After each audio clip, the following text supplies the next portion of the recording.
और 8 लोग अभी तक मिसिंग हैं, जिनमें से एक बॉडी आज मिलने की सूचना है। अभी मैं वहीं से होकर के आ रहा हूं। जो लोग लापता हैं उनमें से मिस्त्री लाल, ये 40 वर्ष के हैं। श्री शिवनंदन 50 वर्ष के, श्रीमती सुमन 28 वर्ष, सुश्री सुहानी 5 वर्ष, श्री ओम प्रकाश गुप्ता 6 वर्ष,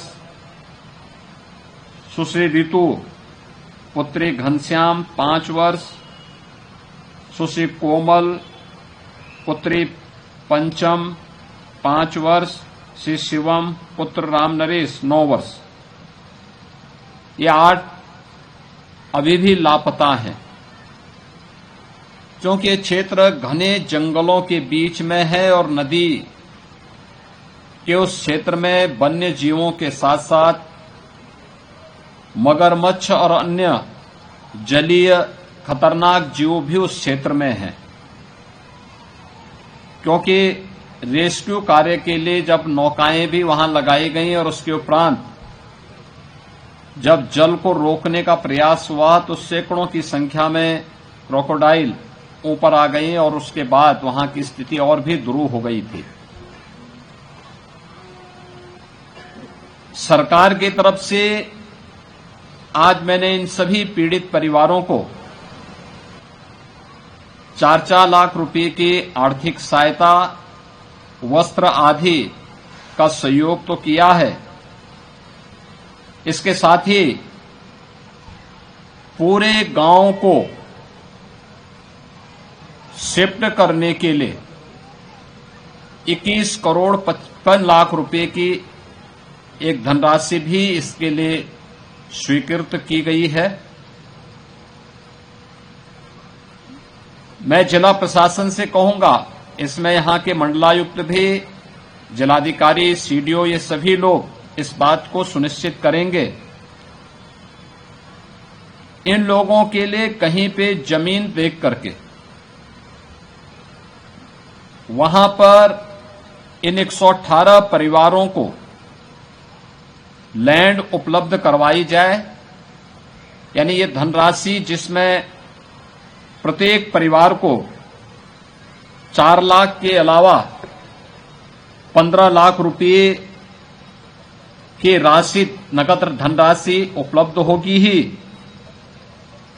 जिनकी वहां पर भूमि है, संपत्ति है, उसका भी 1 करोड़ 92 लाख रुपये इसके लिए अलग से वहां पर उपलब्ध करवाया गया है। जो इनकी परिसंपत्तियां हैं उसका भी जो वैल्यूएशन हुआ है उसमें 1 करोड़ 88 लाख रुपये, और निजी ब्रेक्स जो जिन लोगों ने लगाए हैं इनका भी वैल्यूएशन किया गया है, वह 4,15,000 रुपये, कुल 21 करोड़ 55 लाख रुपये होता है। यह धनराशि इसके लिए स्वीकृत की गई है। इसके अलावा जिला प्रशासन इस बात को सुनिश्चित करें कि अगले 1 महीने के अंदर इन लोगों के लिए जमीन, कहीं पे सरकारी जमीन हो या कहीं आवश्यकता पड़ती है तो उसको अतिरिक्त पैसा शासन से मांग करके एक जमीन इन लोगों को मिले, जहां पर इनके लिए 118 परिवारों के लिए एक कॉलोनी बनाई जा सके। भरतापुर के ही नाम पर इसी तहसील में इनके लिए आवास की सुविधा हो जाए, पक्का मकान। मुख्यमंत्री आवास योजना में इन लोगों के लिए एक आवास हम लोग अपनी ओर से स्वीकृत कर रहे हैं। आवास, शौचालय की व्यवस्था, गाय भैंस को बांधने की व्यवस्था, इतनी जगह हो, और वहां पर इनको नजदीक स्कूली बच्चों के लिए आंगनबाड़ी केंद्र, प्राथमिक विद्यालय, ये सभी सुविधाएं उपलब्ध हो सकें, यह सुनिश्चित करने की व्यवस्था प्रारंभ करें, जिससे वहां पर इन सब के निर्माण, मकान के निर्माण के कार्य को तेजी के साथ आगे बढ़ाया जा सके और उस पूरी लैंड को फिर हम लोग फॉरेस्ट को उपलब्ध करवा सकें। जहां पर ये लोग रह रहे हैं तो उसके बदले इनको जमीन उपलब्ध करवाएंगे, मकान उपलब्ध करवाएंगे, कंपनसेशन उपलब्ध करवाएंगे, और ये सभी लोग सुरक्षित रूप से इनको फिर किसी भी प्रकार से कोई भय इनके जीवन के ऊपर न बनी रहे। इस पूरी घटना में एनडीआरएफ, एसडीआरएफ, पीएसए की फ्लड यूनिट, सभी लोग वहां पर अभी भी बचाव और राहत कार्य की लगातार न केवल वहां पे उस कार्य में लगे हुए हैं, लेकिन आज 4 दिन के उपरांत अब किसी के जीवित बचे रहने की संभावना बहुत कठिन है, क्योंकि पानी बहुत ज्यादा है, जलीय जीव खतरनाक रूप से उस क्षेत्र में है। हम लोग भी ऊपर से देख रहे थे, काफी क्रोकोडाइल वहां पर ऊपर निकल करके और बहुत खतरनाक रूप से वहां पर विचरण भी करते हैं। वन्य जीवों की भी भारी संख्या वहां पर घने जंगल के बीच में देखी गई है। इसलिए इनके बच्चों का जीवन सुरक्षित उस घने जंगल के बीच में नहीं, बल्कि जंगल के बाहर सुरक्षित स्थान पर इनके पुनर्वास की आवश्यकता, और वह भी कॉलोनी बना करके इनको व्यवस्थित किया जा सके, जहां पर इनके लिए ये सभी प्रकार की सुविधाएं, हाट, बाजार, फेयर प्राइस शॉप, ये सभी उपलब्ध कराए जा सके। इस प्रकार की एक लैंड देख करके उसकी व्यवस्था सुनिश्चित करें। इसीलिए मैं आज स्वयं यहां पर उपस्थित हुआ हूं।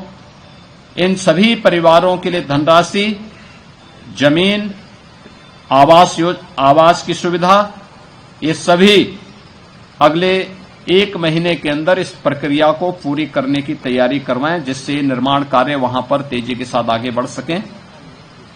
जिन लोगों ने अपने परिवार के लोगों को मिस किया है और वे मिसिंग हैं अभी भी, उन सब के प्रति हमारी संवेदना है।